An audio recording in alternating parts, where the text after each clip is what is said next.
So I'm just going to be going over how I made this cool little particle blanket using a particle emitter and just a couple nodes that I got from a video that I'll link right here on the screen now that you can go check out. Just followed his tutorial and then just wanted to kind of show off how cool it is. I thought it was really cool to be able to do this all within Fusion with just some particles and a fast noise as like a displacement map for them. So I just kind of showing you here that the first thing for the particles is we just have a fast noise node, and it's just taking the whites and blacks of the fast noise and using that as like a Y value for the displacement map on the actual particle sheet. Any spot where it's black, it'll go down, and then any spot where it's white, it'll kind of have like a peak. And so as we just kind of see that fast noise through, it'll change where the peaks and the valleys are in the displacement map, and then kind of create that wave effect and like the blanket flowing in the wind. The one thing that in the tutorial that mentioned just turning down the emitter a little bit so that you're not emitting so many particles because it'll get pretty intensive.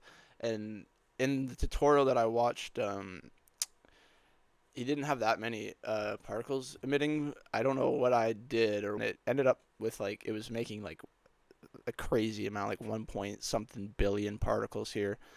So you can turn that down obviously and not get as many, but I don't know. Just kind of went with it because it was working. So I kind of have them all just broken up here into a few groups. We got the particles, 3D space, and then just the effects. So in the particles here, the P image emitter, which is actually emitting the particles here, and it's just emitting them onto a flat like plane, and then I've rotated it down 90 degrees to lay it down flat.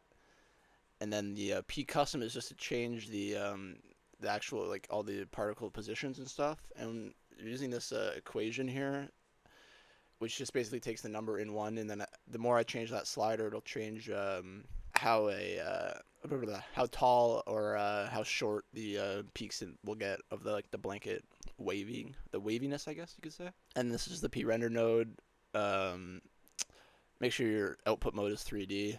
I tried motion blur on a couple of the nodes, like the P render node and the render 3D, and it just destroys the having so many particles, so it's not really worth it. It doesn't really look different either. And then just have it that particles going into this merge 3D so we can make it into a 3D scene, and then just put a camera there behind to kind of have a little bit of camera movement in 3D coming up to it.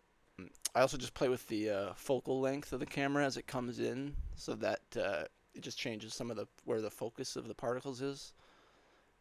And you can see that as we kind of scrub through here, as we come in, the front line kind of comes in focus, and then it kind of goes into like the middle back of the blanket, I guess you could call it, comes into focus.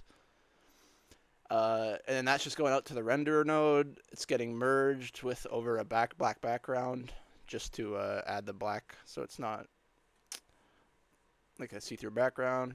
Just throwing a bunch of effects on that, like a couple soft glows, a radial blur, and then just merging a bunch of blurs on top of it with a couple different screen modes to kind of get like a little blur effect at the background, and then just some color curves to like finish it off, make it look a little bit nice. I kind of changed the blue and red channels individually to bump that up and make it a little bit blue, and I thought that just kind of looked cool.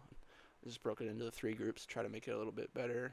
Try to make it a little bit easier to follow and understand. Again, I'll link the original video with its tutorial that I watched for this, because he kind of explains a little bit better in depth of what you could do with it, and he shows that you can even like add some text onto it and like displace the particle sheet with text and stuff too. You could do a lot of cool stuff. So I just wanted to show this off. Thought it was pretty cool. Go check out the original video.